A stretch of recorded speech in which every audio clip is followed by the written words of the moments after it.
So, here to help us understand how innovation is possible in space, we have the co-founder of Worldview.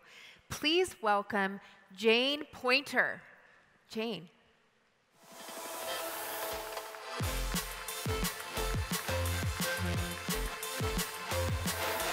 Hi, Jane. Welcome. Take it away. Thank you. Good morning, everybody. So one of the awesome things about being involved in the space industry is that it truly is like Star Trek. I mean, it's science fiction coming to life all the time, just like what we heard from Pete. What is also awesome is that it is a thriving business. So I'm going to take you through a little bit. I'm going to time travel a little bit, go back into the past, take you through what's going on in the space industry today, and then maybe look a bit into the future. So one of the things that I was privileged enough to be involved in, this was back in the 80s, was on the design team of this thing called Biosphere 2. And this was the very first time we as humans had ever tried to create another biosphere.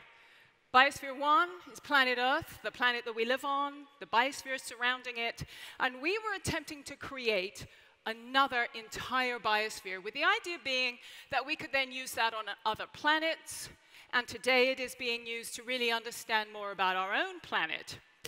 And at the time, everyone said, well, a large percentage of the science community said, it's kind of impossible. I can't imagine you're going to be able to do this.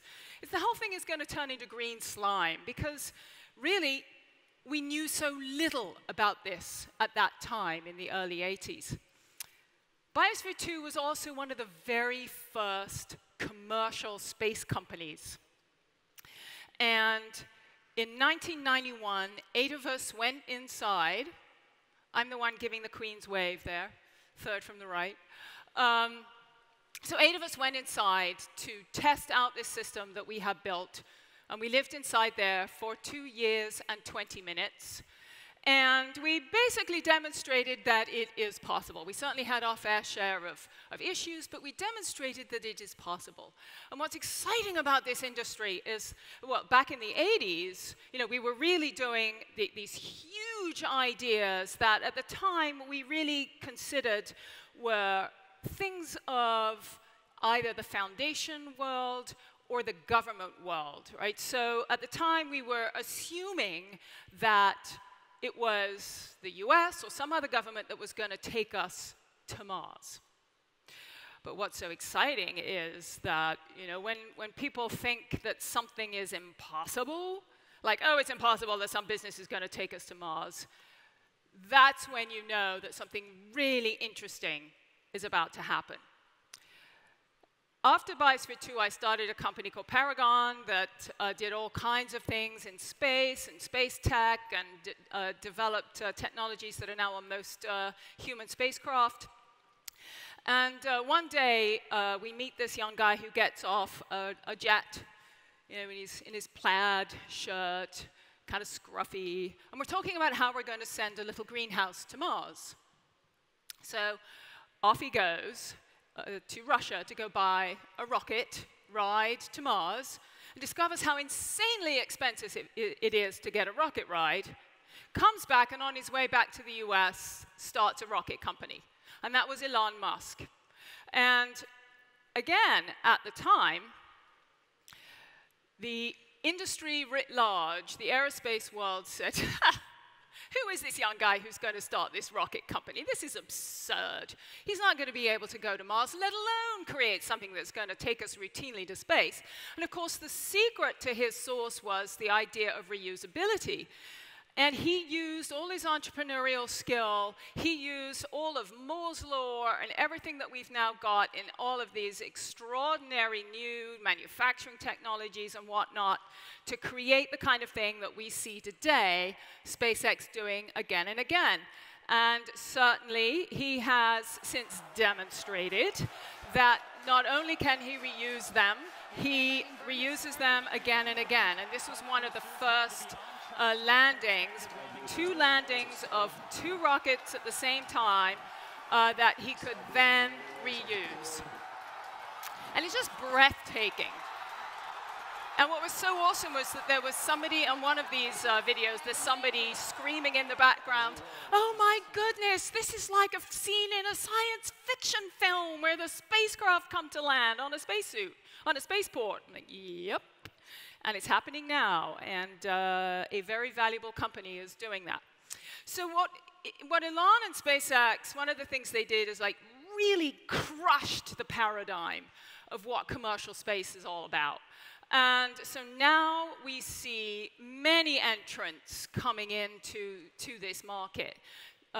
You know, the idea that you could start a rocket company in a garage when I started out in this business was absurd.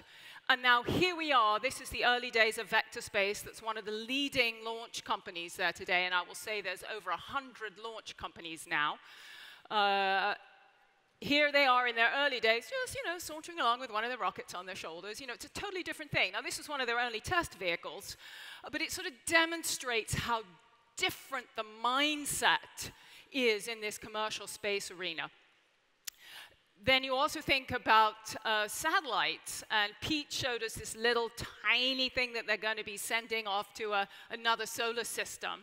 I mean, this thing that's held in this person's hand here is giant by comparison, and then when you think that the norm in this industry was school bus or maybe a little bit smaller, like an SUV-sized satellite, that were one-offs, and now we're seeing these over and again, making these little tiny satellites with, you know, huge capabilities, you know, based on, again, using Moore's law and rapid prototyping and things like that. And now we're seeing mega constellations being put up into orbit from everything from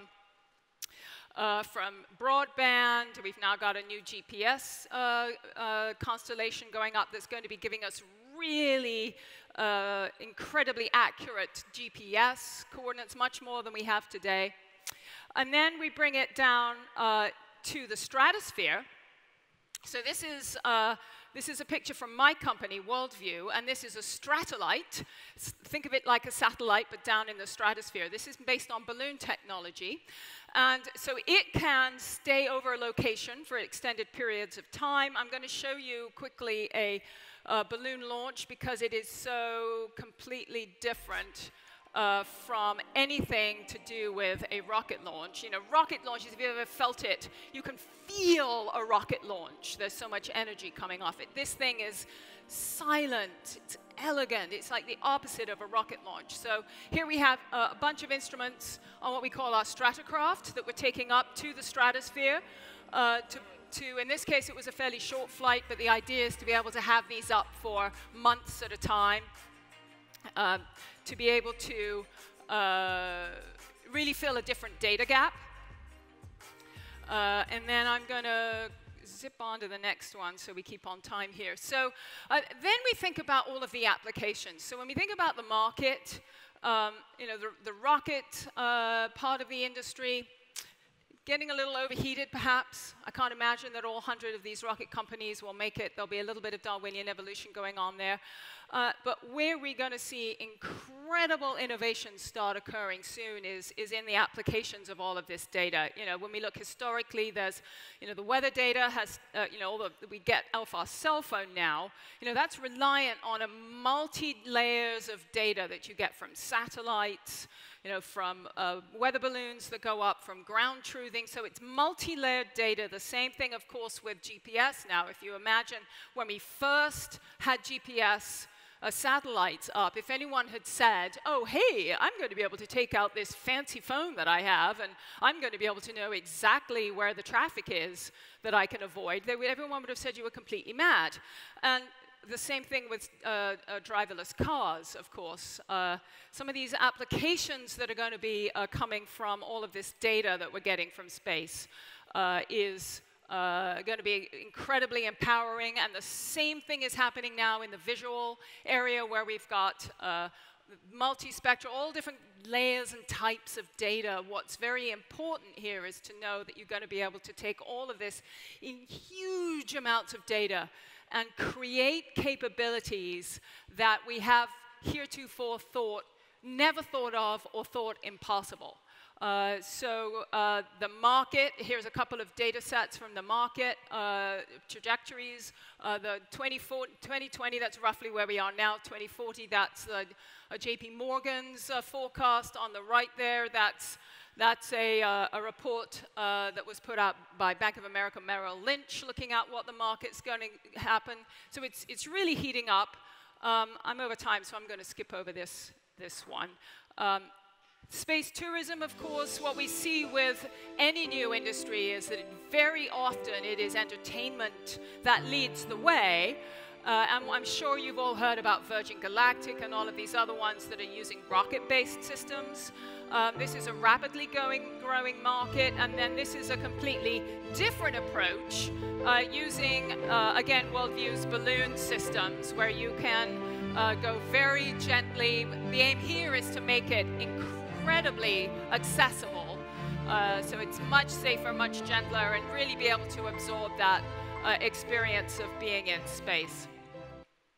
And then, in that one chart that I skipped over, you can see that it's talking about where the future, like the 2030s, 2040s, and 50s of the market is coming from. And of course, it's going to be expanded dramatically by all that use of data that we're getting. But some of it is going to be what would perhaps some of you still consider to be sci-fi, which is mining on other bodies, whether it's asteroids or perhaps even the moon.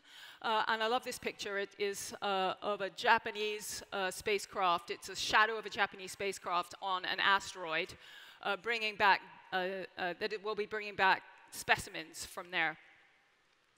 And then lastly, our future generations. I love this picture. It was taken at New Year's Eve this year at the flyby of Ultima Thule by the New Horizons mission. In the middle there is Alan Stern, who's a co-founder of Worldview, but also the principal investigator of that mission. And surrounding him are all of these kids.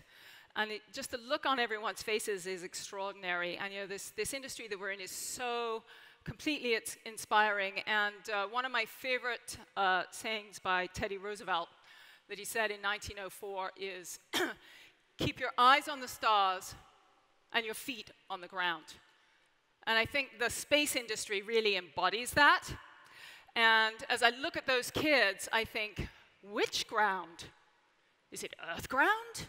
Is it moon ground? Perhaps for them, it'll even be Martian ground. Thank you.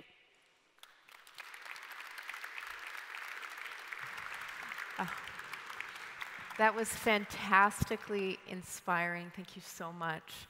A couple of things resonated here. You mentioned crushing the paradigm. Yeah. And then you end with this beautiful slide of children's faces. Yes. So what would you suggest for our audience members who may be interested in jumping into this industry? Yeah. How should they approach this? Wow, that's a multi-dimensional question. I think I mentioned that there are areas of this now that remarkably are probably getting a little overheated, like the rocket area.